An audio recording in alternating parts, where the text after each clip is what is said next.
Hello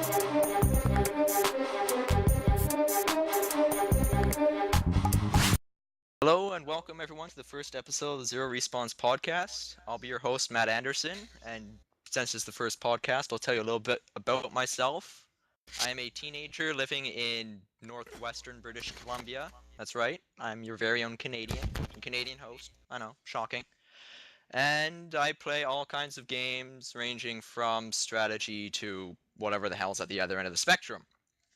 But I am not doing this podcast alone. Joining me from somewhere, I have, as he goes by on the forums, Hector V 1979. Say hello, Hector. Hello, Hector. Basically coming up from West Virginia. Gotta be the one American side on it to kind of level out the Canadians there. Hey, I'm not Canadian. Well, Manderson is. So gotta level him out. I'm so Canadian. I'm worth 3 Americans.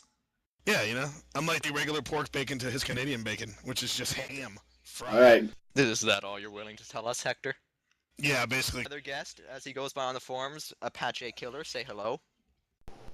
Okay. Hello, guys. I live in America, and I play games, mostly FPS. I hate RPGs. That's about all. So we got the anti-geek. All right, we got some community announcements. Wico has decided to merge us together with Machinima Central that he's creating with some of his college buddies.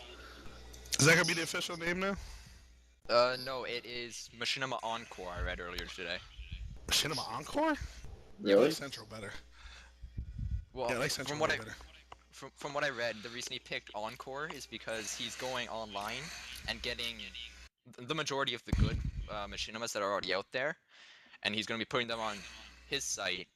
So he phrased it as he'll be taking the good ones and they'll be played again like an Encore, hence Machinima Encore. Oh, so we just go rape like Machinima what the hell is it called? Machinima.com. We'll just go rape them and just bring it over here. That's essentially how I think it's going to go down. Sounds good. I like it. Let's do it. We got a birthday mention. Pepper. His birthday. Our resident Canadian emo. Yes, they have emos in Canada, and that would be Pepper. The saddest man alive. Our second birthday mention is Click Click, turning 14. 14? I thought it was like 12. Oh wait, it's Click Click's birthday?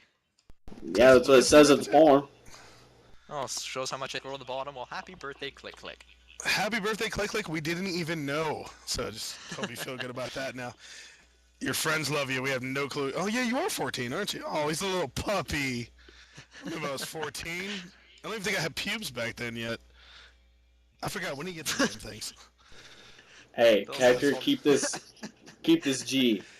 Hey, it's pubes is a medical term. Okay, so I kept it G-ish.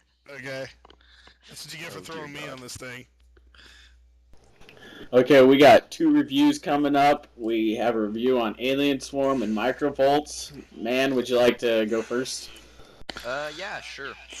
The review for Alien Swarm was done by Kinderegg on the forums, so a thank you to him. I'm pretty much just going to be reading it from what he wrote, so excuse any issues I have with it. I only read it over once. Let's see now. Hey, shut up, Hector. Okay.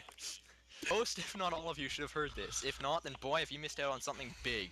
Alien Swarm uses the well-known Source engine to create a wonderful, dark, atmospheric, tactical, third-person shooter, bent on delivering maximum firepower to the Alien genre of games. It features 4 different classes, much as any other team-based game would, yet this one seems to have hit the spot. Not only do each of the classes have their specific role in the team, and specific class weapons, but they also have the ability to weld doors, carry grenades, use turrets, sort of like in the Alien films, plant laser mines, use adrenaline slow-mo, and more.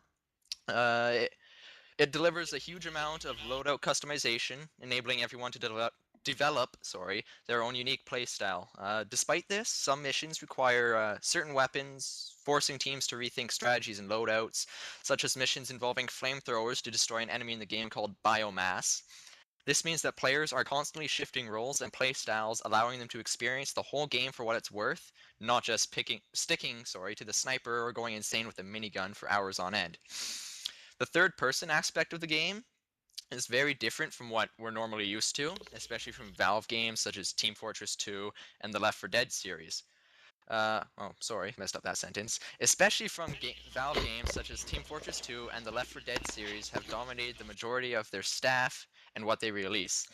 I think that sentence is just a little weird. Using third-person view may leave you thinking, well, wouldn't that leave you feeling that you're too far from the action? Well, you would be wrong, as the game's campaign of 7 missions is completely action-packed.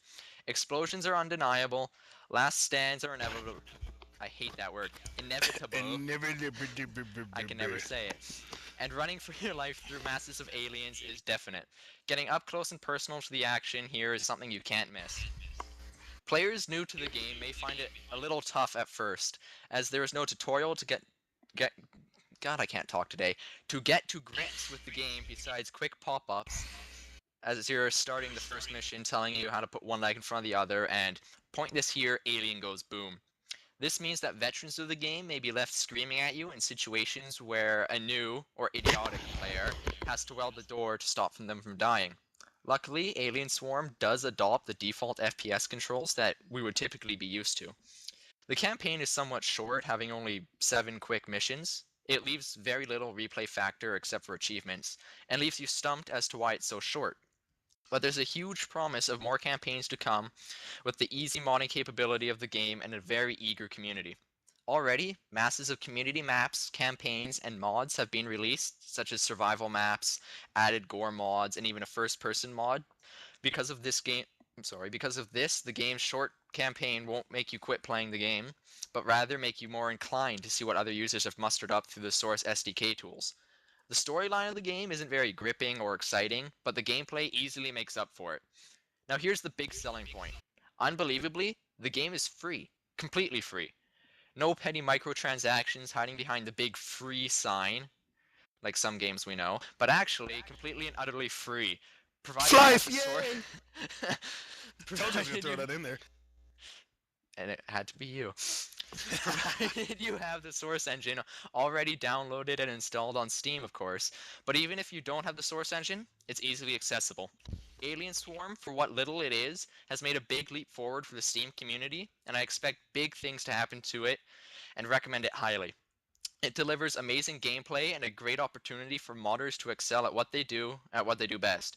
To me, this game is a must for any shooter or sci-fi fan. That would be the review written by Kinderegg. Thank you for that, and I'm sorry for butchering it so badly. Way to go, way to go. See, basically, I have a problem with this game. I don't like it. I think I'm like the only person that doesn't like the Alien Swarm game. It's just a top-down little. Like, I played it basically on Nintendo before. I don't see how there's like anything new to it. It's like, okay, it's like Contra. It's like the top-down stages of Contra where you're sitting there trying to shoot things and you can't get it like around to the same person. Yeah, but you can move in this. You're not stuck in one spot like you are in Contra. You can move in it, but it's basically like number one, you're sitting there. Yeah, you're moving around, but like half the people around you are shooting you at the same time as the damn freaking aliens. I don't know how many freaking times I got killed by a scythe playing this fucking thing, and oh, I said fuck. I'm not supposed to say that. Gee. Beep. We're gonna be beeping me a lot, okay?